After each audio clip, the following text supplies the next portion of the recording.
हो गया? चलो, गुड मॉर्निंग, राम राम। अब समझो मेन चीज, एक सीक्वेंशियल बन चुका। पहली चीज हमने पढ़ लिया था 1600 से, कौन सी चीज? Advent of European. हमने ये पढ़ लिया था कि जब भी आप मॉडर्न हिस्ट्री पढ़ोगे तो दो चीजें याद रखना कि 1707 के बाद मॉडर्न हिस्ट्री का आगमन होता है, यानी कहीं ना कहीं हमें मुगल्स का डिक्लाइन देखने को मिलता है। और दूसरा हमारा फेज था that is known as advent of European. व्यापारी आ चुके हैं। आने के बाद इंडिया की कंडीशन क्या है? तो इंडिया में जो चल रहा है वो वर्चस्व की जंग चल रही है। वर्चस्व मतलब छोटे छोटे डोमिनेंट स्टेटस जो वाले स्टेट्स हैं वो इमर्ज कर रहे हैं। पहला वो स्टेट्स जो खुद को इंडिपेंडेंट घोषित कर चुके हैं, आज़ाद, और दूसरे वो जो सोवर्निटी ऑफ द मुगल्स यानी मुगल्स के नीचे काम कर रहे हैं। एक्चुअली मुगल्स चारों तरफ थे, पहले सब सोवरेन होंगे कि अब हम आपके आधिपत्य आपके नीचे काम करेंगे, लेकिन बाद में सब कैसे हो जाएंगे? Independent states. उसी के बाद अगली इंपॉर्टेंट चीज़ जो हम पढ़ रहे हैं, हमारे ये लेक्चर का आगे का सीरीज है, हमारा जो रह गया था that is known as Jat. अब जाट कौन है? तो देखो हमें दो तरीके से जाट देखने को मिलते हैं। ज्यादातर जब भी हम जाटों के बारे में बात करते हैं then we are talking about the reason of what? Delhi और हरियाणा, यही होता है। हरियाणा का जाट फेमस है भाई साहब, ये याद रखना। यहाँ जो जाट मिलते हैं they are different. Haryanvi Jat जो होता है वो एक बहुत डिफरेंट चीज़ है, ठीक है। वो ताऊ आजकल बहुत फेमस हो गया हरियाणा वाले, तो वो वही वाली चीज़ है। तो जाट के बारे में बात कर ले तो सबसे पहले इस मैप को देखना, ये आपको उसमें दिख जाएगा। अब ये थोड़ा सा जैसा मिला मैंने उसको कर लिया। ये यहाँ पर जयपुर वाला एरिया दिख रहा है, आपने दिल्ली के बाजू में देखा होगा जयपुर लगाया है, फाइन। जयपुर के बाद ये पूरा हरियाणा और हिसार वाला एरिया, ये हरियाणा है, ये नीचे जयपुर। इमेजिन, याद कर लो, इंडिया का नक्शा सबको याद है, दिल्ली कहाँ है ये सबको याद है। हरियाणा ऊपर लगा हुआ है, जयपुर यहाँ लगा हुआ है, उसके बाद ये यूपी लगा हुआ है, देख रहे हो आप यूपी। यानी ये जो दिल्ली और इधर हरियाणा वाले एरिया में थे, यहाँ पे कौन रहते थे? जाट रहते थे, ठीक। अब जाट के बारे में अपन कुछ इंपॉर्टेंट चीजें बात कर लेंगे। जाट कौन है? आप देख सकते हो जाट का बेसिक काम होता है एग्रीकल्चर। आज से नहीं है, 1707 18th सेंचुरी, 18वीं शताब्दी। अब 1707 बार बार मैं नहीं बोलूंगा, मैं उसको 18th सेंचुरी बोल देता हूं ताकि आपको याद रहेगा ये बात किसकी चल रही है? 18th century. अब 18th सेंचुरी के बारे में बात करें तो जाट क्यों आए? वही दे दो चप्पल खींच के। कौन वीकेंड हो गया था 1707 के बाद? मुगल एम्पायर, ठीक। औरंगजेब जा चुका। देखो बैकग्राउंड क्या था? The weakening of the Mughal Empire in the 18th century provided a fertile ground for the Jats in establishing the rule and some part of the North India. अब नॉर्थ कौन सा है? ईस्ट, वेस्ट, नॉर्थ, यानी दिल्ली वाले area में, ठीक है। ये दिल्ली वाला एरिया है, तो हम नॉर्थ ईस्ट एरिया की बात कर रहे हैं कि नॉर्थ वेस्ट की बात कर रहे हैं? नॉर्थ वेस्ट की, है ना, नॉर्थ वेस्ट की बात कर रहे हैं। तो इस वाले एरिया में एक फार्मिंग एग्रीकल्चर बेस्ड सोसाइटी जो धीरे धीरे सोल्जर्स में डेवलप हो रही थी। तो यहाँ हमें क्या देखने को मिलता है? बड़ा गिरा, छोटा आया। उसके बाद the Jat were the agriculturist, मिल गया। जाट कौन थे? खेती किसान वाले थे। Who was inhabited in the Delhi and Agra belt, जो कहां पे बसे हुए थे? दिल्ली और आगरा। अब सबसे इंपॉर्टेंट क्या भैया ये याद करना पड़ेगा, तो the particularly behind this one is this paper is going to have these type of questions और we are going to face these type of question in an exam. नहीं, 90% तो नहीं आता, बट यहाँ का एक प्रोमिनेंट रूलर होगा, वो बहुत इंपॉर्टेंट है। अब क्वेश्चन है भैया वो क्यों इंपॉर्टेंट है, तो वो मैं तुम्हें अभी इसके जस्ट आखिरी वाली स्लाइड में बताऊंगा। तो देखना, दिल्ली आगरा बेल्ट में थे। Jat state remained feudal in nature, ये हमेशा कैसे थे? सामंत थे। सामंत का मतलब क्या होते हैं? एक तो ये जमींदार है और लैंड रेवेन्यू कलेक्ट करके किसको दे रहे हैं? मुगल्स को, ठीक है। अगली चीज, the main power lines in the hand of जमींदार, इनकी पूरी ताकत किसके हाथ में है? जमींदारों के हाथ में। अगला, इनमें सबसे पहले अपन याद करते हैं तो पहला जाट जिसका नाम आता उसका नाम क्या था? चूरामन। क्या नाम था? चूरामन जाट। ये समवेयर अराउंड 1695 से लेके 1721 पे। अब भैया डेट याद करनी पड़ेगी, तो नो, इट्स नॉट इंपॉर्टेंट।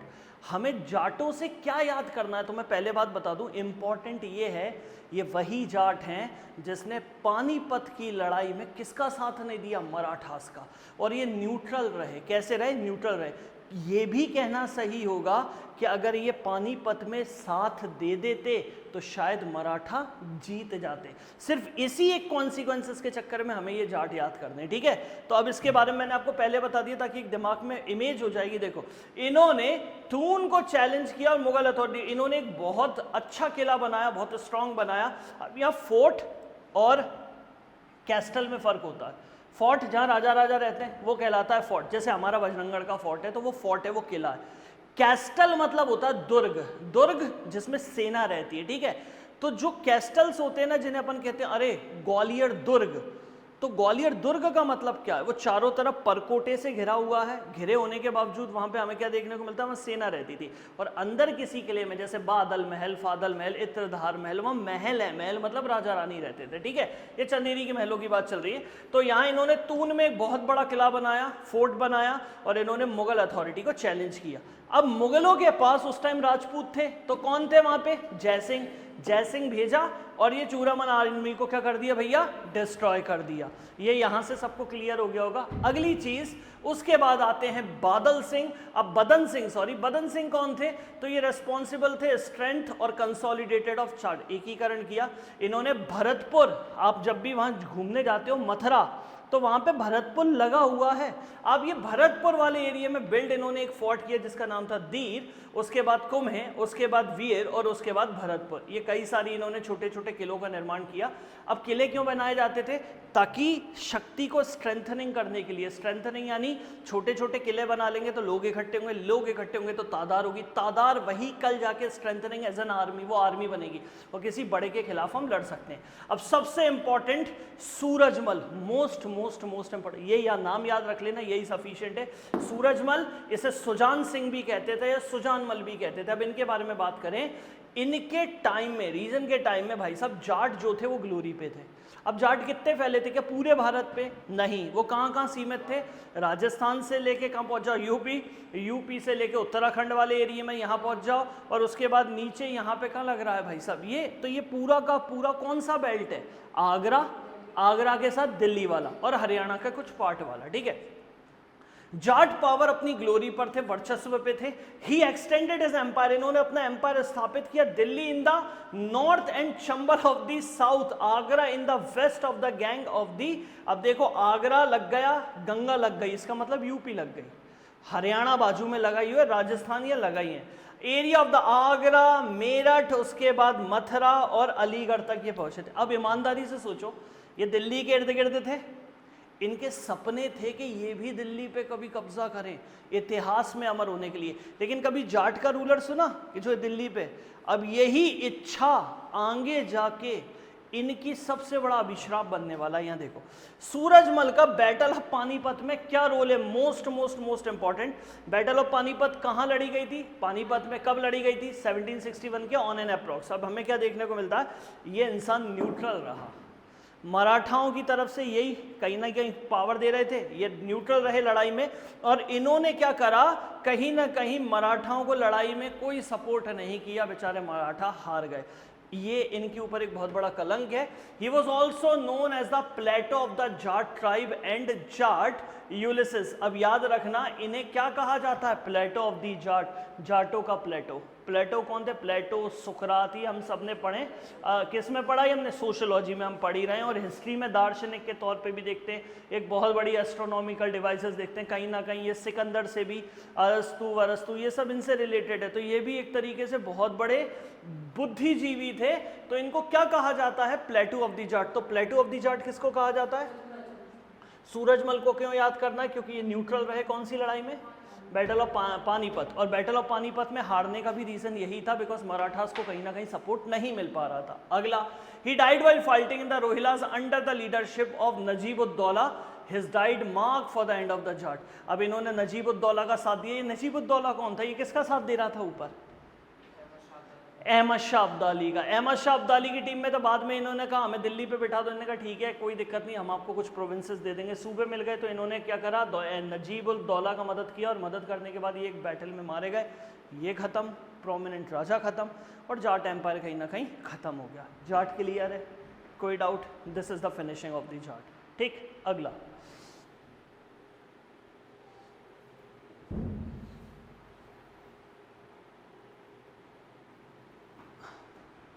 अब हम बात करते हैं भारत में अफगानों की। ये बहुत इंपॉर्टेंट है बिकॉज इसके बाद आने वाले हम एंग्लो मैसूर वॉर की बात करेंगे, टीपू सुल्तान की बात करेंगे। टीपू सुल्तान अपने आप में एक आइकॉनिक कैरेक्टर था। देखो यार, हिंदू मुसलमान से फ़र्क नहीं पड़ता, वतन के लिए जो मरा वो सब आइकॉनिक कैरेक्टर है। डोंट थिंक अकबर बुरा था बिकॉज वो किसी एक पर्टिकुलर कम्युनिटी यानी जात से बिलोंग करता था। इस देश के लिए जो सब शहीद हो रहे हैं ना वो भारतीय हैं। भारतीय ही एक अकेली पहचान होती है, उसके अलावा कोई पहचान नहीं होता। तो यहाँ भी हमें देखने को मिले अफगान्स। अब ये अफगान कौन थे, कौन सी सेंचुरी चल रही है, शुरू से लेके अंत तक 18th सेंचुरी का खेल है, बस ये याद रखना। यहाँ पे हमें स्टेट्स देखने को मिलती हैं फर्रुखाबाद और रोहिला, जहां पर अफगान आके माइग्रेंट्स बने। माइग्रेंट मतलब कहीं अफगानिस्तान में थे, आके ये कहां बस गए, फर्रुखाबाद और रोहिला। तो ये फर्रुखाबाद और रोहिला किससे रिलेटेड है, अफगान से। दो चीजें। अब फर्रुखाबाद के बारे में हम बात कर लेते हैं। इसके जो फाउंडर थे उसका नाम था मोहम्मद शाह बंगस। कौन था, मोहम्मद शाह बंगस, अहमद खान बंगस, ये दो इसके फाउंडर थे। तो फर्रुखाबाद के फाउंडर कौन थे, अहमद शाह बंगस और मोहम्मद शाह बंगस, और अहमद शाह बंगस और Mohammad Shah Bangash. No one is going to ask, but mind में याद रखना कि when we are talking about the new states, तो हमें मैसूर के इर्द गिर्द भी हमें कौन देखने को मिलते हैं, कौन देखने को मिलते हैं, अफगान्स। अब अफगान्स कौन थे, तो दीज आर माइग्रेंट्स। ये अफगानिस्तान से चल के भारत आए थे और इन्होंने दो जगह अपना आधिपत्य जमाया, दो स्टेट, एक थी फर्रुखाबाद और दूसरा कौन सा, रोहिला खंड। अब फर्रुखाबाद के बाद हमने फाउंडर याद कर लिया। इन्होंने कंट्रोल किया पूरा का पूरा Aligarh, Kanpur during the Farrukhsiyar and Mohammad Shah. इन्होंने इस टाइम जब फर्रुखसियार गद्दी पर था मुगल, तब अफगान वाले लड़ रहे थे अपने अस्तित्व के लिए। तो पहला फर्रुखाबाद हो गया। रोहिला खंड के बारे में बात कर लें तो founder of an Afghan Pathan soldier Daud and his son Ali Mohammad खां।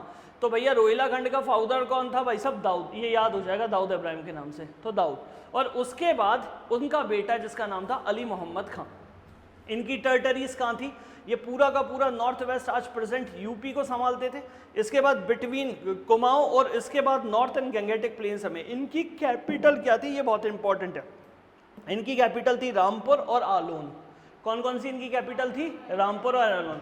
याद होगा भैया, नहीं होगा, हमें भी याद नहीं हुआ था। आप तो बस इतना याद रखना, अफगान आए थे और दो जगह बस गए थे। कहाँ बस गए थे, फर्रुखाबाद एंड रोहिलाबाद। कोई नहीं पूछेगा फर्रुखाबाद में कौन था, रोहिलाबाद। मैप दिमाग में रखना है। चलो आगे बढ़ते हैं। ऐड आ गया, हाँ, ऐड के बाद अपन देखते हैं। अब यहाँ से हमें इंडिपेंडेंट स्टेट्स के बारे में बात चलती है कि कैसे यहाँ पर इंडिपेंडेंट स्टेट्स बनते हैं। तो इंडिपेंडेंट स्टेट्स, इनकी कैटेगरी क्या थी, ये कैटेगरी वो थी जिन्होंने एक्सेप्ट कर लिए थे मुगल्स की सोवर्निटी, पर कहीं ना कहीं इंजॉय करते थे इंडिपेंडेंस, जिन्हें वतन जागीर बोला जाता था। क्या बोला जाता था, वतन जागीर।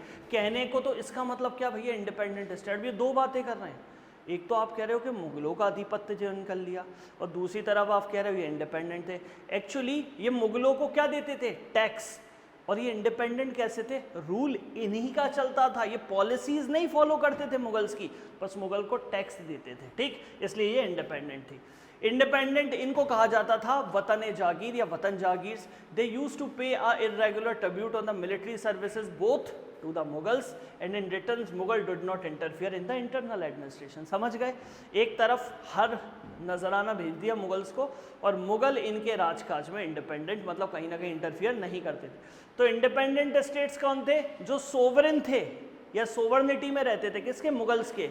रहने के बावजूद वो कैसे थे, आज़ाद थे, बस वो नजराना भेजा करते थे, यानी उनको कहीं ना कहीं पैसे भेज दिए जाते थे और टोटली आज़ाद रहते थे। उनमें था मैसूर। अब अगला क्वेश्चन, मैसूर कहाँ है, तो देखो ज़रा, ये रहा मैसूर।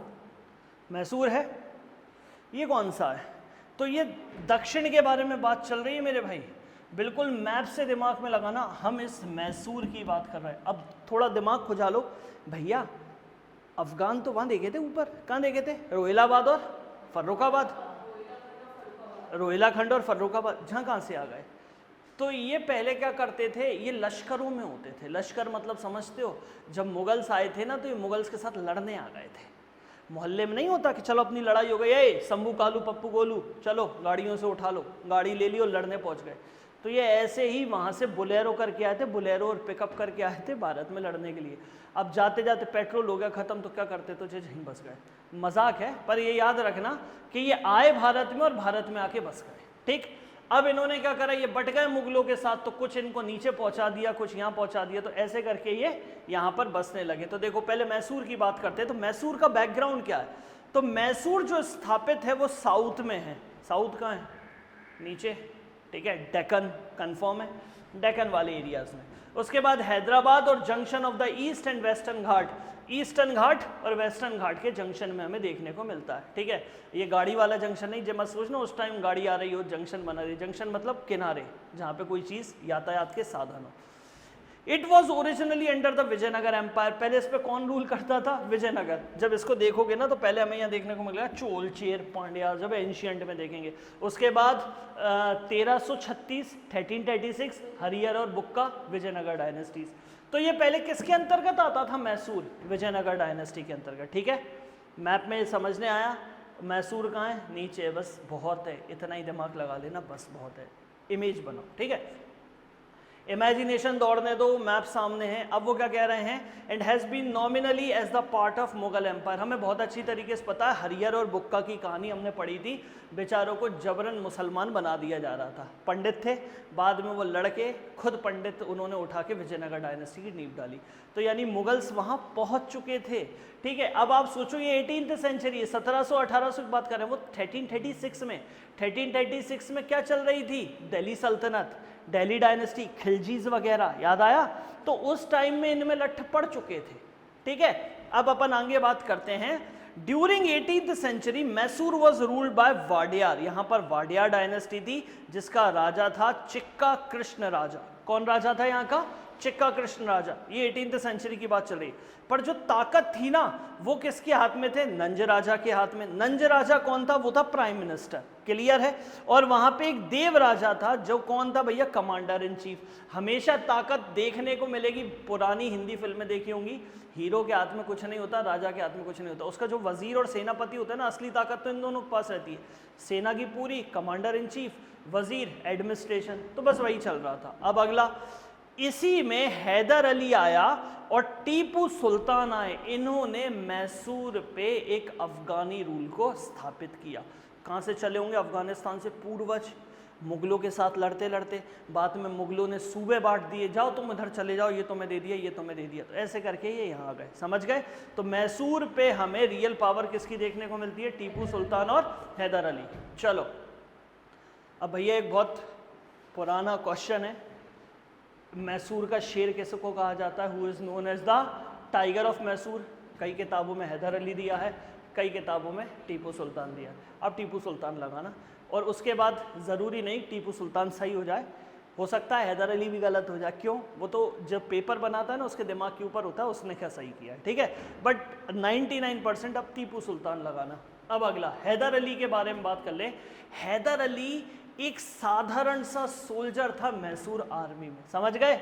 उस टाइम मैसूर किसके अंतर्गत होगी भाई साहब? मुगलों के अंतर्गत। तो आ गए भाई साहब।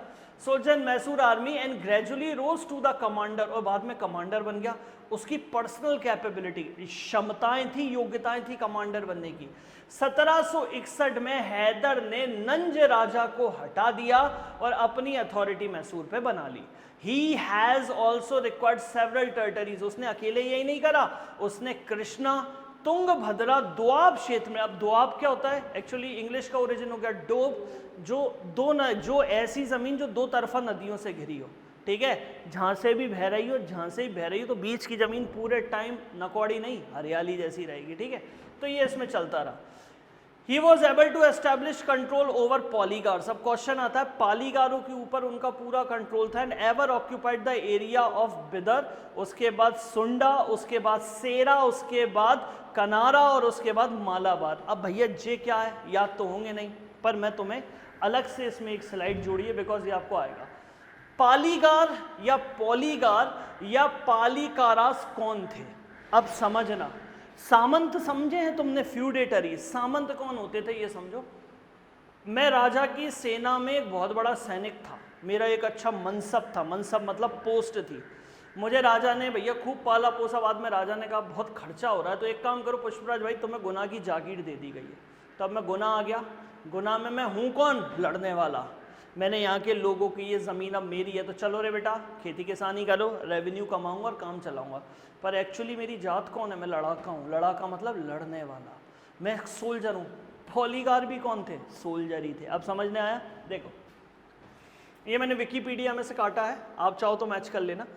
आंध्र प्रदेश और तमिलनाडु, मैं बात कर रहा हूँ इस वाले एरिया की, क्लियर है सबको? आंध्र प्रदेश और तमिलनाडु की मैं बात कर रहा हूँ। इस वाले एरिया में छोटा किंगडम था और ये फ्यूडेटरी थे उस बड़े ग्रेट सोवरेन के, समझ गए? बड़े साम्राज्य के छोटे छोटे सामंत थे। उसके बाद इस सिस्टम को पालियम बोला जाता था, जिसका मतलब होता था मिलिट्री सर्विसेज देने वाले किसी भी व्यक्ति विशेष द्वारा। मतलब मैं लड़ाका, मैं यहाँ आके पालीगार बन गया। पालीगार का मतलब होता है डोमेन, अधिपत्य, किसी का डोमेन हो। अब मिलिट्री कैंप और अ स्मॉल किंगडम, या तो वो किसी डोमेन हो किसी सेना का या फिर एक छोटी सी जागीर का, उसे पालेगार बोलते थे। ये पालेगार करते क्या थे? ये टैक्स कलेक्ट करते थे और वो लड़ाई में सेना जुटाते थे। और जब भी राजा को ज़रूरत होती थी ना, तो तमिलनाडु और आंध्र प्रदेश से जब भी ज़रूरत पड़ती थी, उड़ीसा, आंध्र प्रदेश, ये पूरा का पूरा ही आपको पालेगार सिस्टम मिलेगा, यहीं से चलेगा। ये गोंडवाना वाले एरिया से, यहाँ से उठा लेना, बिहार आ गया ना, और सॉरी उड़ीसा, उड़ीसा आ गया ना, उड़ीसा के यहाँ से, और ये पूरा पालेगार सिस्टम चलता था। ये पूरा का पूरा आपका आंध्र प्रदेश और यहाँ तमिलनाडु आपको देखने को मिलेगा, ये पूरा का पूरा पालेगार। ये पालेगार कौन होते थे? ये राजा की फौज में छोटे छोटे कौन होते थे? एक तरीके से मनसब बोल दो, ये जमींदार बोल दो, वो जमींदार जो राजा के लिए लड़ते थे और रेवेन्यू कलेक्ट करते थे। ठीक है, चलो अगला वो क्या कह रहा है? ये पालेगार सिस्टम जो सबसे पहले एस्टैब्लिश किया था वो प्रताप रुद्र देव वारांगल। वारांगल आज का कौन? अरे स्वर्ण वो पैगोड़ा, ब्लैक पैगोड़ा कहाँ है? उड़ीसा, वारांगल, ये पूरा का पूरा एरिया, ये सारे के सारे प्रताप रुद्रदेव वारांगल। याद करो एक आदमी था, एक्चुअली वो आदमी नहीं था, वो कुछ और था, मलिक काफूर। वो वारांगल गया था और किससे छुड़ा के लाया था? प्रताप रुद्रदेव से, और उसे सोने की जंजीर में बांध के लाया था। याद आया कुछ? उन्हीं ने पहले पालेगार सिस्टम चलाया था और ये काकतीय वंश के थे, यानी काकतीय साम्राज्य के थे। The system was put in the place of Tamil Nadu by Vishwanath Nayak. Vishwanath Nayak ने इस सिस्टम को अप्लाई किया पूरे के पूरे तमिलनाडु में। बाकी जानकारी आप वहाँ ले लेना, हमें जितनी जानकारी है इंपॉर्टेंट है वो हमने पढ़ ली। तो पालेगार कौन थे समझने आया? तमिलनाडु के वो जमींदार जो लड़ाका थे, समझ गए? और इनको कौन ने अपॉइंट किया था? प्रताप रुद्रदेव ने। अब अगला वो क्या कह रहे हैं जरा ये देखो। During the expansion policy the clash witnesses between the Mysore and other religion power of Hyderabad and Marathas. इनकी हमेशा लड़ाई किससे चलती थी? मराठा से। मराठास इनसे क्या वसूलते थे? चौथ वसूलते थे। करीब पड़ा था वो चौथ पर, आगे भी पढ़ेंगे अपन चौथ कौन है, सरदेश मुखी क्या, मैंने अलग से हेडिंग्स बना ली। हैदर अली ने मेंटेन करी है आर्मी मॉडर्न यूरोपियन लाइंस के बेसिस पे। For those purpose he has established a modern Arsenal. तोप खाना, पैसा, डिंडी गुल में उसने पूरा का पूरा आर्सेनल, हथियार गृह। और इस हथियार बना कौन रहे थे? फ्रांस से आए हुए लोग। याद रखना फ्रांसीसी और इनका मैसूर वालों का बहुत अच्छा संबंध था। कैसे? इनकी औलाद जो टीपू सुल्तान है वो जैकोबिन क्लब का मेंबर हुआ करता था, पूरे भारत में एकलौता मेंबर था जैकोबिन क्लब का। फ्रांसीसियों से बहुत अच्छी दोस्ती थी। फ्रांसीसियों से पहली बार रॉकेट लॉन्चर बनाने का श्रेय टीपू सुल्तान को जानता है। जो आज आप रॉकेट बनाते हो ना, भारत में सबसे पहले रॉकेट इन्हीं ने बनाए थे। उसके बाद इन्होंने रॉकेट फायरिंग करके बड़ी बड़ी मिसाइल्स बनाने का श्रेय भी इनको जाता है। तो ये सब किसका? फ्रांस का आइडिया था। अब अगला, इन्होंने 2 एंग्लो मैसूर वॉर लड़ी अंग्रेजों के साथ। अब अंग्रेज आने वाले हैं, एंग्लो एंग्लो एंग्लो वर्ड आएगा, एंग्लो कर्नाटक, एंग्लो मैसूर, उसके बाद एंग्लो मराठा, आंग्ल मराठा। तो अब इसके बाद जब ये बन जाएंगे तो हम सीरीज लेके चल रहे हैं, अंग्रेज हमसे आके लड़ेंगे और हम सबको मिठा के कब्जा कर लेंगे। फिर 1857 की क्रांति होगी। उसके बाद ईस्ट इंडिया कंपनी हट के कौन आ जाएगी? क्राउन का, फिर क्राउन पढ़ेंगे, फिर आजाद हो लेंगे, बेस से समझने आ जाएगा बिल्कुल एकदम पुख्ता। देखो, he fought Anglo Mysore war कब करी थी? 1769 में और 1782 में। He died during the course of second. जब एंग्लो मैसूर वॉर हुई तो दूसरे में ये मारे गए और चौथे में इनकी औलाद मारी गई, टीपू सुल्तान। ठीक है, अब टीपू सुल्तान के बारे में बात करें तो 1782 से लेकर 1799 तक ये रहा। टीपू ने एक इंडिपेंडेंट रूलर की तरह कार्य किया। 1789 में टीपू ने मतलब एक क्या लिया टाइटल, जिसका नाम क्या था? पादशाह। ठीक है, पादशाह किसका टाइटल था? टीपू सुल्तान। और इसने खुद ने अपने नाम से सिक्के चलवाए, ये याद रख लेना। इनकी कॉइन्स पे इनकी इमेजेस आज भी देखने को मिलती है। उसके बाद he inserted his own name of khutba. Khutba समझते हो? सिक्कों पर अपना नाम गढ़वाने को खुतवा कहते हैं। उर्दू भाषा में खुतवा मतलब होता है अपने नाम के सिक्के चलाना। ठीक है, अपनी इमेज और अपने नाम के सिक्के इन्होंने यहाँ चलाए, खुतवे पढ़वाए। उसके बाद Friday sermons at the mosque. उसके बाद instead of Mughal empire Shah the Alam and ever issues a new calendar. यहाँ पे ही नहीं, इन्होंने नए कैलेंडर को भी इशूज करवाए। उसके बाद he was able to secure a sanad. इनको एक रॉयल ऑर्डर मिल चुका था from Khalifa of the Ottoman empire legitimate his ruler. हमेशा याद रखना, जब भी आप किसी यूनिवर्सिटी में पढ़ते हो तो आपको वो यूनिवर्सिटी मान्यता देती है। अगला, आप IAS IPS हो, इसकी मान्यता आपको कौन देती है? Indian government. उस टाइम क्या होगा भाई? उस टाइम जो ओटोमन एम्पायर था, ओटोमन साम्राज्य जो पूरा इस वाले एरिया में काम कर रहा था, ओटोमन पूरा का पूरा, अपन ने वर्ल्ड पढ़ा था जिसमें इंडिया, जहाँ जाके अफ्रीका के उधर जो पूरा यूरोप के ऊपर लग रहा है वो ओटोमन साम्राज्य था। तो ये ओटोमन एम्पायर का भाई साहब, इन्होंने ओटोमन के जो खलीफेट्स थे, खलीफेट्स यानी खलीफा से मान्यता प्राप्त करी थी। और खलीफा ने कहा था बहुत बढ़िया बेटा, करो जो तुम्हारी इच्छा, कोई दिक्कत नहीं। पालेगार अपन पढ़ चुके हैं। अगली चीज ऐड आ गया है, अब देखो इधर, टीपू वॉज रियलिस्टिक रूलर। याद रखना, टीपू एक उदारवादी शासक था, ये याद कर लेना, बेनोवेलेंट था। हाँ देखो यार, इस्लामिज्म में है तो कहीं ना कहीं बुत परस्ती और बुत शिकनी को नहीं मानेगा वो, यानी वो टेम्पल्स वेम्पल्स इनको नहीं मानता था। हाँ, पर जनता के लिए सो था, बुरा नहीं था तो अच्छा भी नहीं था, पर ठीक था, इससे कोई प्रॉब्लम नहीं हुई। टीपू एक रियलिस्टिक रूलर था जिसने ऑर्गेनाइज करा मुगल अथॉरिटी को when require and डिफाइड it with its do not. उसको हटा के, मतलब कहीं ना कहीं एक बहुत अच्छा प्रोमिनेंट रूलर था। अब बात करते हैं इसके एडमिनिस्ट्रेटर्स के बारे में। Tipu was able and effective administrator who was using the work for the welfare of the masses. वो जनता को हिंदू मुसलमान में बांटता नहीं था, मैसूर की जनता को खुश रहना चाहिए बस, वो हमेशा उनके लिए काम करता रहा। He was one who was able to understand the threat of the English to the southern India and therefore raises the effect of the military forces including the French corps। बहुत इंपॉर्टेंट है, वो भाप चुका था, वो फोरसाइटेड, दूरदृष्टि थी उसके पास। अब आप ये मत कहना भैया आपको किस पता उसे दूरदृष्टि थी। वो आदमी जो आज में रह के भविष्य देख सकता है, वो सब फोरसाइटेडनेस करते हैं, दूरदृष्टि होते हैं, दिव्य दृष्टि जैसे बोलते हैं। जिसकी हो जाती है वो दिव्य दृष्टि हो जाती है, जिसकी नहीं होती तो वो अंधा होता है। अपनी भाषा में तो ये बोलेंगे जिसको भविष्य दिख जाए। आज पढ़ोगे तो कल सरकारी कुर्सी तोड़ोगे, नहीं पढ़ोगे तो कल तुम्हारी सास बहू की हड्डियां तोड़ोगे। तो ये याद रख लेना कुल मिला के कि पढ़ना ही सब कुछ है, तो भविष्य जो देख सकता है, आज जो मेहनत कर रहे हो वो भविष्य की है। अपन ये सब बना रहे हैं ये सब भविष्य के लिए। तो ये दूरदृष्टि थी, तो उसको पता था अंग्रेज कभी ना कभी पूरे भारत को टेक ओवर करेंगे और साउथ इंडिया में घुसेंगे ही घुसेंगे। तो उसने इसके लिए एक इफेक्टिव मिलिट्री फोर्स बनाई थी जिसमें फ्रांसीसी लोगों को लिया था, फ्रेंच कॉर्प्स थे। Who had also tried to build a modern navy after 1796। अब अगला क्वेश्चन आता है, एक बात बताओ, इनके हिसाब से तो अपन बेवकूफ़ी हैं। अहमद शाह अब्दाली आया, अहमद शाह की अब्दाली की फोर्स मराठाओं से बहुत अच्छी थी। मराठा कैसे हार गए भाई साहब? मराठा लड़ा के वो बाप नहीं हार सकते, वो हार कैसे गए? एक्चुअली हमारे यहाँ के जो वॉरियर्स थे ना, हम सिद्धांतों पे चलते थे।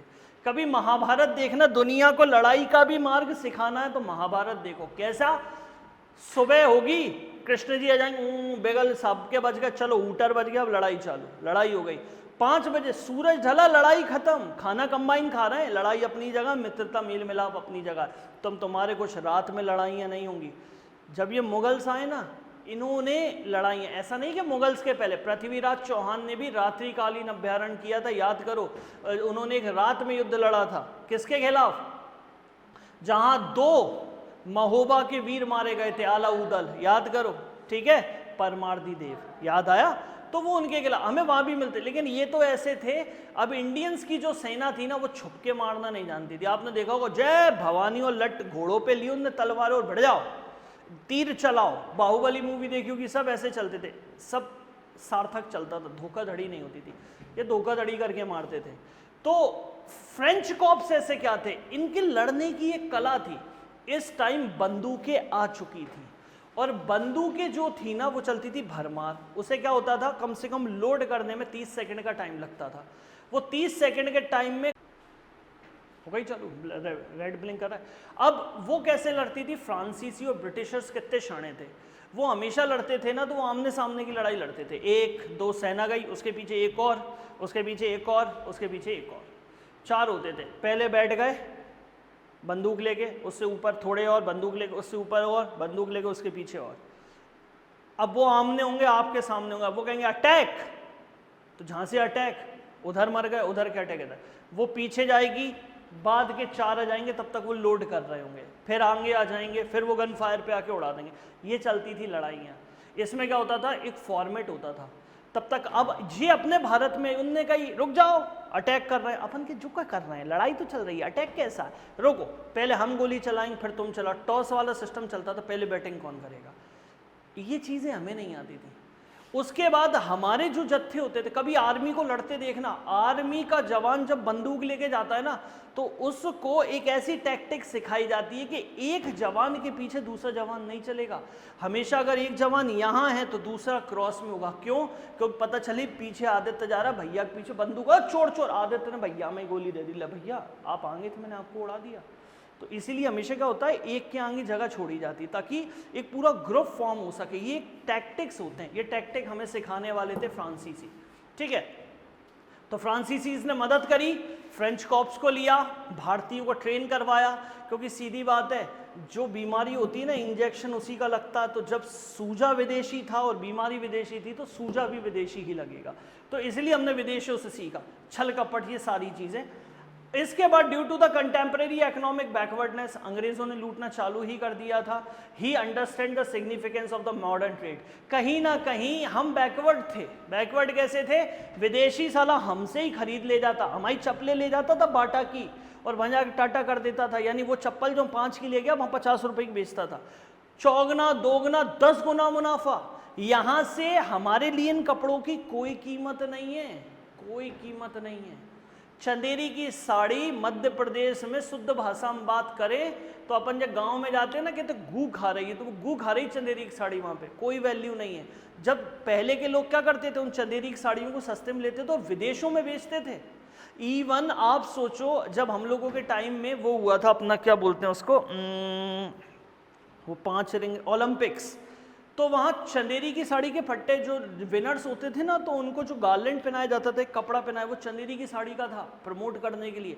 दुनिया ने जाना वाकई यार कि भारत में ऐसी साड़ियाँ भी हैं जो अंगूठियों में से निकाल लो और माचिस की डिब्बी में फोल्ड कर दो। अब तुम घर जाके मम्मी की साड़ी माचिस की डिब्बी में फोल्ड मत करना, वो नहीं होगी। चंदेरी की साड़ी हो जाती है लेकिन वो माचिस इतनी नहीं रहती, वो बड़ा चाहिए बड़ो वालों, नहीं तो तुम सोचो वो इतनी सी डिब्बी में आ जाएगी, ऐसा नहीं होता, वो इतनी बड़े में फोल्ड हो जाए। तो इतनी स्पेशलिटी थी। आज जिसके घर में चंदेरी की साड़ी, उसको पता है अगर 15 दिन में उसको पलट के नहीं रखा ना तो कट जाएगी वहीं से। बेसिकली सिल्क, एक साड़ी को बनने में 1-1, 2-2 महीने लग जाते थे। और साला बिकता कितने का था, 100, 200, 300, 500, पहले वैल्यू नहीं थी। जब सरकार ने देखा तो फिर उन्होंने मॉडर्नाइज, इसको समझने आ गया था टीपू सुल्तान को कि आज हमारी कहीं ना कहीं आर्थिक रूप से हम बैकवर्डनेस है, तो हमें हमारे प्रोडक्ट मॉडर्न इंडिया में क्या करने पड़े, ट्रेड अपनाओ। ट्रेड मतलब क्या होता है, इम्पोर्ट एंड एक्सपोर्ट, ठीक है, ट्रेड करना चालू किया। He was the only Indian ruler that time recognized the economic strength had the foundation of military strength. समझ गए कि नहीं समझे? वो एकमात्र ऐसा भारतीय रूलर था जिसने इकोनॉमिक स्ट्रेंथ को बढ़ाने के लिए मिलिट्री स्ट्रेंथ को, फाउंडेशन को मजबूत करने को। मिलिट्री मजबूत होगी, जाएंगे, लूटेंगे, घसोटेंगे, पैसा कमाएंगे, सब काम करेंगे। और अगर इकोनॉमी मजबूत चाहिए तो मिलिट्री, और मिलिट्री मजबूत चाहिए तो इकोनॉमी। आज हर देश, अमेरिका क्यों आगे, बजट पास होता है ना, आर्मी में जाता आधे से ज़्यादा बजट। हमारे भारत का बजट आर्मी में उतना नहीं जाता, डेवलपमेंट और वेलफेयर्स में जाता है। तो आप खुद सोचो, जिसकी आर्मी मजबूत है कल किसी पे भी चढ़ाई कर सकते। तो भारत कैसा है, भारत न्यूट्रल हो रहा है, दोनों मजबूती कर रहा है, चौतरफा मजबूती हो रही, ओवरऑल डेवलपमेंट करने की कोशिश कर रहा है। So what he had done the economic development. अब उसने इकोनॉमिक डेवलपमेंट के लिए क्या क्या किया? तो पहली चीज, promoting inland and the foreign trade, यानी इंपोर्ट और एक्सपोर्ट को बढ़ावा दिया, पहला। दूसरा, फैक्ट्रीज डाली मैसूर में और आर्टिकल्स बनाए जैसे पेपर, शुगर, सिल्क और फैब्रिक्स, इसने बनाना चालू की। अगला, इसने एम्बेसीज को भेजा, भैया send embassies to the France, Turkey, Iran, develop the foreign trade. अपने दूत भेजे और वहां जाके सैंपल आज नहीं जाते, hello sir this is Pushparaj, हमारा कंपनी का प्रोडक्ट है, आप एक बार देखिए। क्या है ये? ब्यूटी प्रोडक्ट है सर, आपकी वाइफ एक बार लगाएंगे और गोरी हो जाएंगी। अरे बीवी आ गई वहीं से, लाओ सैंपल दिखाओ, सैंपल दिखा दिया, फाउंडेशन की क्रीम देगा, उतनी उतनी गोरी हो गई, हाँ भाई साहब अच्छी चीज़ है। जब अगले दिन लगाया तो फुंसी फोड़े हो गए। तो कौन देखना? ये जो मार्केटिंग का फंडा था ना, इन्होंने डेवलप किया, विदेशों तक अपने मार्केटिंग की प्रोडक्ट करते थे, ये कहीं नहीं मिलेगा, ये अलग से। अगला, ही established the embassies in the foreign country of the modern line, इन्होंने अपनी खुद की एम्बेसीज ऑर्गेनाइज करी। सोचो आज एम्बेसीज पढ़ते हैं, टीपू सुल्तान ने उस समय एम्बेसीज, ऑफिसेज, ये सब ऑर्गेनाइज कर लिए थे। Try to set up our trading companies on the line of European company, जैसे यूरोपी भारत आए ट्रेड करने के लिए, इनने भारत के लोग भेजे यूरोप में ट्रेड करने के लिए, जो सामान नहीं जाता था। Oh my God what is this, अंग्रेज कहती है ये बहुत अच्छा लग रहा है, क्या है ये? This is known as ghagra. कि घांगरा क्या होता है? एक तरीके का स्कर्ट होती है, we are occasionally using for what, हम यूज करते हैं शादी ब्याहों में। इसकी वेट कितनी है? तो 150 मिल, आपको कहती $1400 ले जाइए, $1400 में दे दिए, ऑन एन अप्रोक्स 90,000 80,000 में दे दिए। ऐसे काम। तो इन्होंने विदेशों की तरह भारत में कंपनी बनाई और यूरोप भेजी। अगला, working for the improvement of the agriculture, agriculture में बहुत आगे थे, सेरीकल्चर में बहुत आगे थे। रेशम, आप याद करो मैसूर सिल्क बहुत फेमस है, वर्ल्ड फेमस। जिंदगी में कल IAS बन जाओ ना तो हर जगह की एक आध साड़ी अपने को नहीं रखनी, अपने को शर्ट लेनी है, ठीक है? या मम्मी को दिलवा दो साड़ी, सिस्टर को दिलवा दो, हमें दे देना, हम बेच देंगे, ठीक है? तो यहाँ पे क्या होगा भाई साहब, इस तरीके से रेवोल्यूशनरी काम करा सेरीकल्चर में। भैया मैसूर सिल्क वर्ल्ड में फेमस है, उसको डेवलप करा। Tipu also shows a keen interest in the French revolution, फ्रांसी की क्रांति में टीपू का बहुत रुझान था। उसने देख लिया था कि ट्री ऑफ लिबर्टी किसे कहते हैं, तो उसने भी एक ट्री ऑफ लिबर्टी बनाया श्रीरंगपट्टनम में, और वो बन गया मेंबर किसका? जैकोबिन क्लब का। इसने एड्रेस किया सिटीजन टीपू, और उसने सारे addresses as a citizen Tipu. भैया जैकोबिन क्लब का मेंबर बनने के बाद इसको एड्रेस किया गया सिटीजन किसका? टीपू के नाम से, सिटीजन। अगला, उसके बाद Sringeri letters reveals that Tipu was tolerant in his religious policy. Sringeri letters एक डॉक्यूमेंट है, उसने ये बताया कि भाई टीपू सुल्तान भले ही एक मुगल मोमडन था, उसके अलावा भी वो एक रिलीजियस पॉलिसीज उसकी टॉलरेंस थी। इस लेटर के अकॉर्डिंग उस बंदे ने फंड्स इशू किए थे ताकि जो मैसूर के पुराने मंदिर हैं, उनका इंफ्रास्ट्रक्चर है, जहां लोग पूजा पाठ करते हैं, श्रीरंगपट्टनम फोर्ट के किलों में जो मंदिर है, सबका जीर्णोद्धार करवाओ। मंदिर भी अच्छे करो, हिंदू भी रहो, मुसलमान भी रहो। तो यहाँ से समझने आता है कि वो एक बेनोवेलेंट रूलर था। कैसा रूलर था? बेनोवेलेंट, धार्मिक सहिष्णुता जैसे बोलते हैं, मतलब जो रिलीजियस टॉलरेंस था। अगला, he had also given the money, देखो बहुत इंपॉर्टेंट ये वाला आपको लाइन मिलेगी, उसने पैसे दिए थे ताकि goddess Sharada in the Sringeri temple, मतलब सोचो कि वो मुसलमान होने के बावजूद भी धन दे रहा है ताकि श्रृंगेरी माता जो थी, मतलब श्रृंगेरी टेम्पल में जो गॉडेस कौन सी? शारदा की मूर्ति बनाई जा सके। टीपू लड़ते लड़ते मर गया, 4th एंग्लो मैसूर युद्ध। But he use to say that, ऐसे कहा जाता है कि better a life of the day like a lion then a life of a sheep. वो हमेशा कहता था कि जिंदगी में भेड़ जैसे मरने से अच्छा है शेर जैसे लड़ना, और एक दिन की जिंदगी, एक दिन की जिंदगी है तो वो शेरों की। मैं स्लाइड शेयर कर दूंगा, ठीक है? नंबर दिया है, आप नंबर पे देना, जो भी मतलब जो स्लाइड जो भी देखेगा ना, अगर आपको भी चाहिए, किसी को भी चाहिए, तो जस्ट इसमें कॉन्टैक्ट नंबर शेयर किया बीच में, आप मुझे बोल देना, मैं स्लाइड शेयर कर दूंगा, ठीक? अब यहाँ तक टीपू हो गया। टीपू के बाद हमें क्या देखने को मिलता है? तो ये था भाई साहब कौन सा? मैसूर, जो एक इंडिपेंडेंट स्टेट्स की तरह बना। अगला कौन था? Kerala. Now it's time for the Travancore. Travancore कौन सा? ये मालाबार वाला रीजन, ठीक है। त्रावणकोर कौन था? त्रावणकोर एक इंपॉर्टेंट स्टेट था केरला रीजन में और also maintain independent from the Mughals. अब उसके बाद मेंटेन इट्स इंडिपेंडेंस, उसने मुगलों से अपनी आज़ादी ले ली। सीधी बात है, पैसे ले लो हमारा शासन चलेगा, इसका मतलब। इसकी कैपिटल कौन सी थी? पद्मनाभपुरम, ठीक है। इसकी कैपिटल कौन सी थी? पद्मनाभपुरम। और इसको बाद में इसने शिफ्ट कर दिया था कहां? तिरुवनंतपुरम में। यहां से हमें देखने को मिलता है राइजिंग ऑफ त्रावणकोर। अब त्रावणकोर के राजा कौन थे? तो सबसे पहले थे मार्तंड वर्मा। इन्होंने अपना किंगडम बनाया था कन्याकुमारी से कोची। ये रहा कन्याकुमारी और यहाँ समवट कोची। तो ये दिख रहा है आपको पूरा किंगडम, यहाँ इनका किंगडम था। अगला, with the help of the modern army trained European essay, he defeated the Dutches in the end of the political authorities in Kerala. यही नहीं, जब उसने क्या किया, जब उसने अपने एक्सपेंशन करने के चक्कर में उसको पता था, उसने मॉडर्न आर्मी बनाई और डचेस से मुकाबला किया और केरला की अथॉरिटी को अपने हाथ लिया। उसके बाद उसका अगला वंशज आता है जिसका नाम क्या था? Ramavarman. He was the man of great creativity, उसे बहुत क्रिएटिविटी था, लर्निंग। उसने त्रिवेंद्रम में as the capital centre of scholars and art, बहुत इंपॉर्टेंट है ये लाइन याद रखना, उसने त्रिवेंद्रम को बना दिया था स्कॉलरशिप ऑफ आर्ट, विद्या का स्थान बना दिया था। जो आना चाहे यहाँ आ सकता है, पढ़ना चाहे पढ़ सकता है। अगला हमारे सामने राजपूत आते हैं। राजपूत भी जो थे वो एक डोमिनेंट सी में जी रहे थे। Rajput was the warrior class, ये एक लड़ाका थे जो पूरे राजस्थान और सौराष्ट्र में फैले हुए थे। द मेजर पावर, अब इनमें मेजर पावर कौन सी थी? इनमें कौन कौन सी जगह थी? मेवाड़, उदयपुर, आम्बेर, जयपुर, उसके बाद मारवाड़ और उसके बाद जोधपुर। ये मेजर रियासतें थी। राजस्थान ये पूरा ही घेर लिया एक तरह से।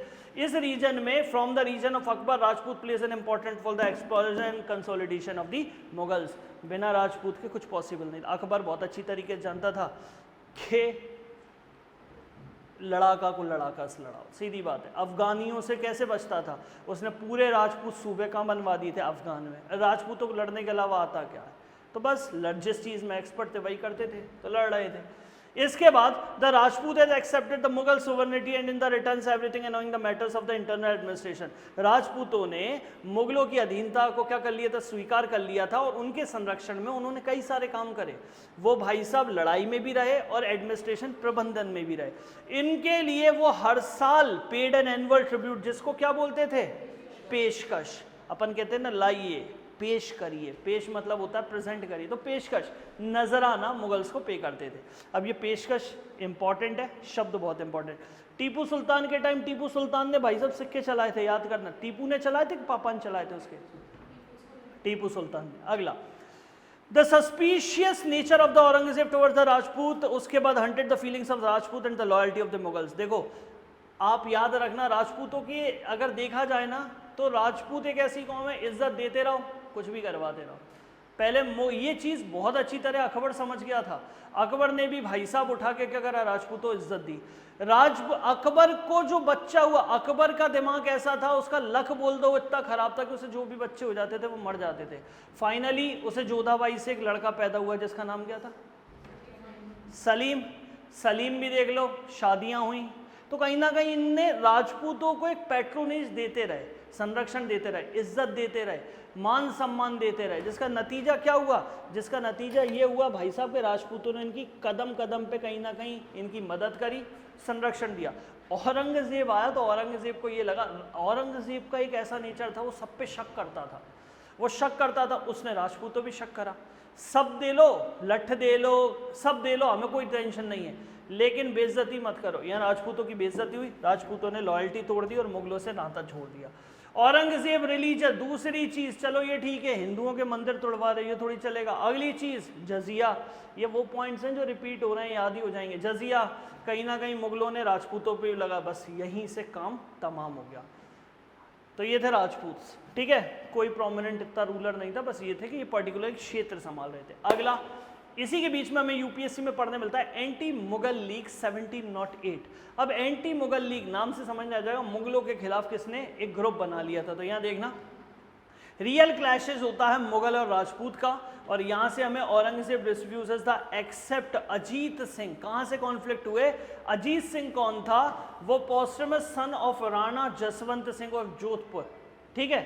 वो पोस्टमस मतलब कौन होता है भाई साहब? एक तरीके से कह सकते हो, समझ गए हो, सौतेला वगैरह, ऐसा बेटा था जो अलग था, ठीक है ना। As a Rana interested to appoint the Inder, उसके बाद Inder Singh Rathore as a nephew of the Jaswant Singh and Rana before the Marwar roses in the revolt which was help by Mewar.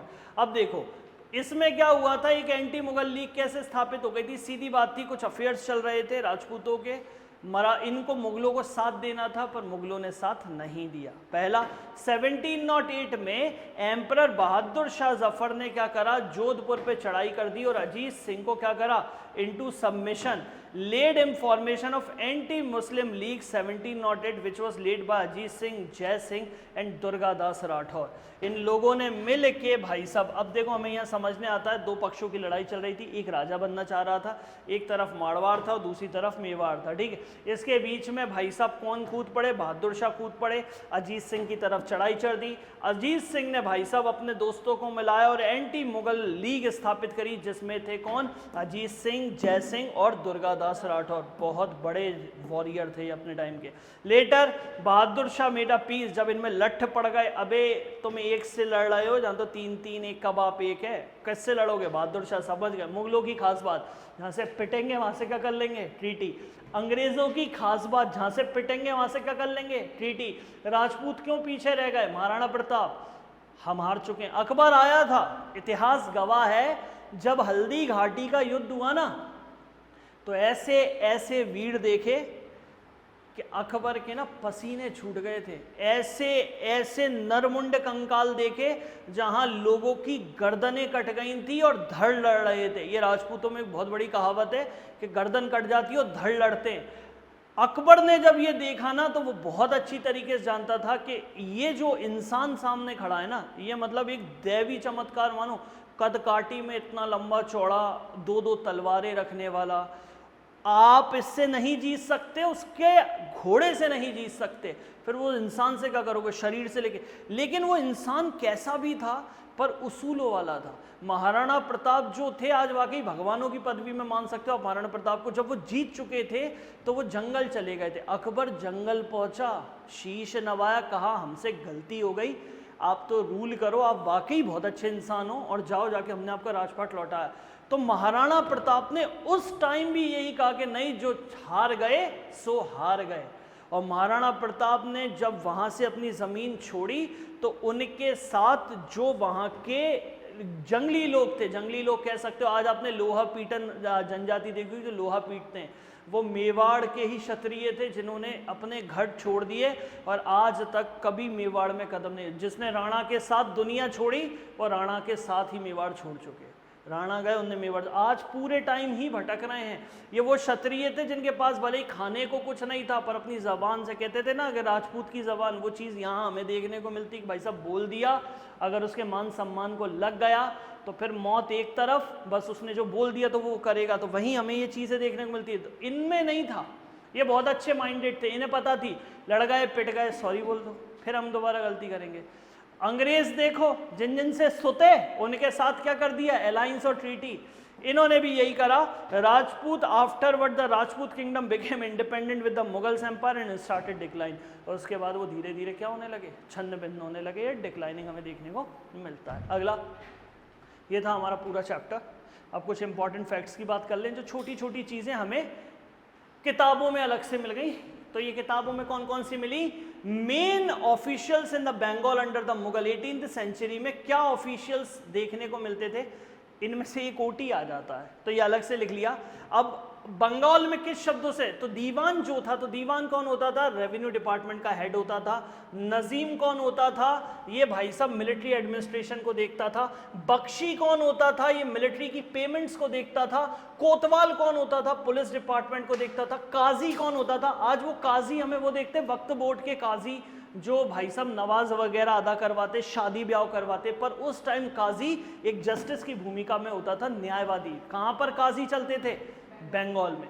अगला वो क्या कह रहे हैं, उसके बाद वकई नवीस, ये कौन होते थे, वाकी नवीस, ये कलेक्ट होते थे न्यूज बियरिंग पॉलिटिकल सिग्निफिकेंस, ये एक तरीके का उस टाइम का आज तक विभाग था जो आपको बताता था क्या गतिरोध चल रहा है, ठीक। बंगाल सूबा वॉज डिवाइडेड, अब जो बंगाल सूबा था पूरा बंगाल था, बंगाल में 3 चीजें मिल रही थी, कौन कौन सी मिल रही थी, बिहार, बंगाल और उड़ीसा। इस पूरे सूबे में भाई साहब क्या था कि बंगाल सूबा जो था वो डिवाइडेड था सरकार में, सरकार मतलब कौन होता था, फौजदारों के हेड। ये सरकार जो होते थे ये फरगनाज में डिवाइड होते थे, एट लोकल लेवल जमींदार, maximum control over local people. जो फरगना था उसका जो जमींदार होता था वो पूरे के पूरे जनता पे रूल करता था और उसका मेन काम क्या होता था, क्या कलेक्ट करता था, रेवेन्यूज। अगला, the Mughal provincial administration was divided into civil administration और रेवेन्यू। सिविल को बोलते थे तो क्या, निजामत, और दीवानी किसको बोलते थे भाई साहब, अंग्रेज भी आए तो दीवानी और फौजदारी राइट्स लेके आए थे तो वो यहीं से चुराए थे। अगला इंपॉर्टेंट डिपार्टमेंट ड्यूरिंग, अब टीपू की बात कर ले तो मीर शरीफ, सॉरी मीर आसिफ कचहरी, ठीक है ना। अब ये मीर आसिफ कचहरी क्या था, ये रेवेन्यू, ये डिपार्टमेंट ऑफ फिनांस डिपार्टमेंट को देते थे, और मीरन कचहरी क्या होता था, ये मिलिट्री डिपार्टमेंट को होता था। उसके बाद मिलकुत तुजार कचहरी क्या होता था, ये कॉमन डिपार्टमेंट होता था, ये कमर्शियल डिपार्टमेंट होता था।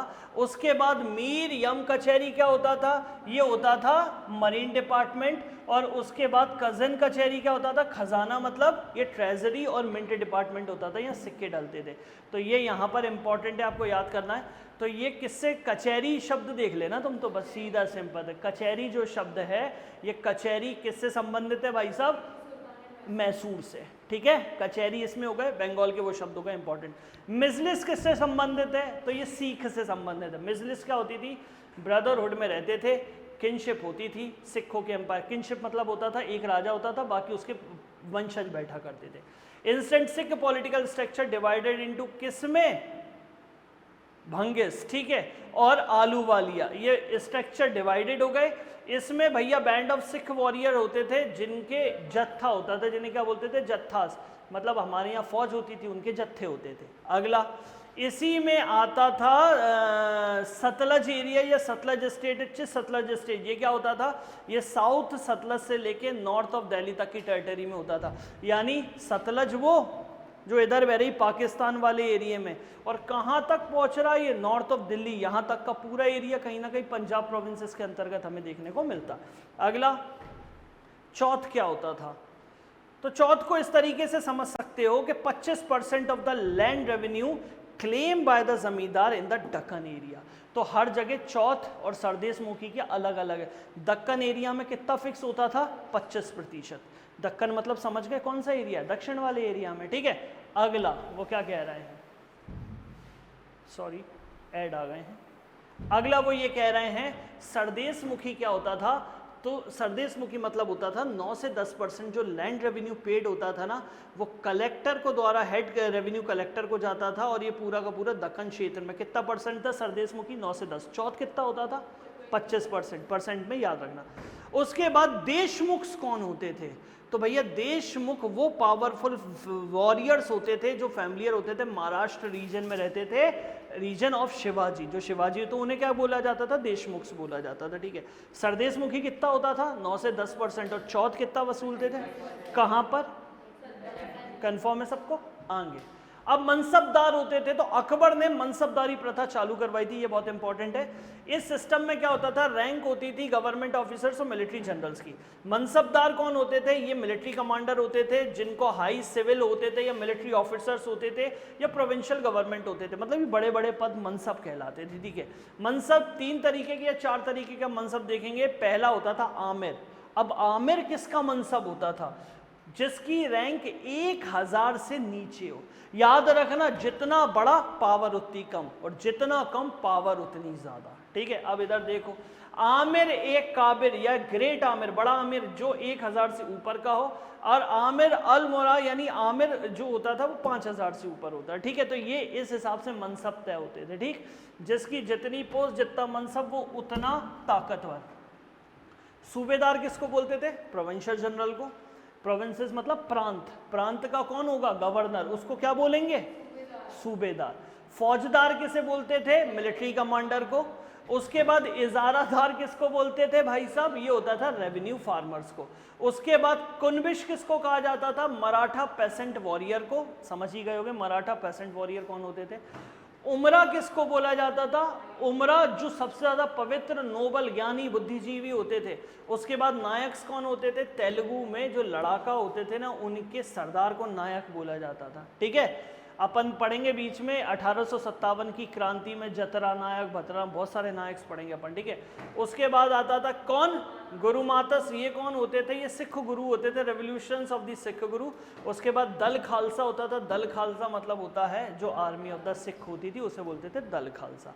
ये आपका लेक्चर था, ये आपके 135 पेज का निचोड़ है, ये 3-4 लेक्चर्स। ठीक है, ये सारे लेक्चर्स, कल का लेक्चर परसों को मैंने अपलोड कर दिया, कल का लेक्चर और आज का लेक्चर मैं अपलोड कर दूंगा गाय पे। तो ये आपका मेन हो गया। अब कल क्या पढ़ेंगे अपन, उसके बारे में भी बात कर लें। तो कल अपन पढ़ेंगे भाई साहब, एक स्लाइड और रह गई है अपनी, हाँ, इन्हीं में कुछ और शब्द हैं important fact related to Maratha administration. अब मराठाज में एडमिनिस्ट्रेशन में क्या चलते, तो पेशवा। पेशवा कौन होते थे भाई साहब, प्राइम मिनिस्टर, पहला ही शब्द पकड़ लो, प्राइम मिनिस्टर। उसके बाद सर ए नौबत, जिसे सेनापति बोला जाता था, ये मिलिट्री कमांडर होता था। आमात्य जो अकाउंट देखता था। सुमत जो क्या करता था, मास्टर ऑफ द सेरेमनीज, पूजा पाठ करवाने वाला। न्यायाधीश, न्यायाधीश सबको पता क्या होता था। सचिव कौन होते थे, आज के वो पंचायत सचिव मत समझ लेना, सचिव मतलब होता है कौन, करस्पॉन्डर, जो काम करवाता है। उसके बाद आता था कौन, वक्त नवीस, इसे बोला जाता था इंटेलेक्चुअल पोस्ट और हाउस होल्ड अफेयर्स जो देखता था। उसके बाद पंडिता राव, ये कौन होते थे, चैरिटी और धर्म से। उसके बाद काथी, काथी कौन होते थे, काठी जो रॉड जिससे मेजरमेंट, ये शब्द बहुत इंपॉर्टेंट है, काठी। ठीक है, ये किसके टाइम में चलता था, मराठा। ये एक रॉड होती थी, आज के टाइम में वो नहीं जाते, अपन टेलर के पास जाते हैं, सिल दे भाई साहब, तो वो एक फीता लेता, उस टाइम काठी चलती थी। ठीक है, अगला, there were 2 divisions of the Maratha cavalry. जो फौज पैदल पैदल चलती थी उसके 2 डिविजन्स होते थे, जिसको क्या बोला जाता था, बर्गीस जो पेड बाय द स्टेट, और उसके बाद शिलाधार्स, शिलाधार्स होते थे। ये कौन होते थे, नोबल ऑफ द मराठा सरदार। इसके बाद द रेगुलर आर्मी 30 से 40 हजार कैवलरी होती थी और सुपरवाइज्ड बाय द हवलदार्स। हवलदार उसे क्या करते थे, सुपरवाइज करते थे। तो ये मराठा की फौज के बारे में कुछ इंपॉर्टेंट शब्द है। इसमें काठी बहुत इंपॉर्टेंट है और करकुंस बहुत इंपॉर्टेंट है। ठीक है, क्लियर है सबको। तो ये आपका शील्ड हो गया। अब देखो 2 सेकंड में वाइंड अप कर लेते हैं। 1600 याद हो गया, 1600 के बाद 1707 औरंगजेब की डेथ। औरंगजेब का हमने ये भी पढ़ लिया कि औरंगजेब के बाद वीक सक्सेसर्स कौन कौन से आए। उसके बाद जब वीक सक्सेसर्स आए तो यहाँ पर हमने बंगाल सूबों को बनते देखा, सूबों को क्या बोलेंगे, प्रोविंसेस को। उसके बाद हमने इमर्जिंग स्टेट्स देखे, उसके बाद न्यू स्टेट्स देखे। न्यू स्टेट्स के बाद हमने मराठा की पावर को डिक्लाइन भी देख लिया। ये हमने सारा मेन चीज़ें ख़त्म कर ली। कल हम पढ़ेंगे, अब कल से नया सेशन चालू होगा। उस सेशन में हम क्या पढ़ेंगे भाई साहब, उस सेशन में हम 4 चीज़ें पढ़ने वाले हैं। Anglo Mysore war, Anglo Afghan war. अब ब्रिटिशर्स सभी चीज़ों में इंटरफियर करेंगे और उनके साथ होंगे युद्ध। ये जो सूबे बनाए ना, नए नए स्टेट्स बने, अब इनमें लड़ाइयाँ होंगी और इन सबको जीत लिया जाएगा ब्रिटिशर्स द्वारा। ठीक है, कोई डाउट, चलो बंद कर दो अब इसको।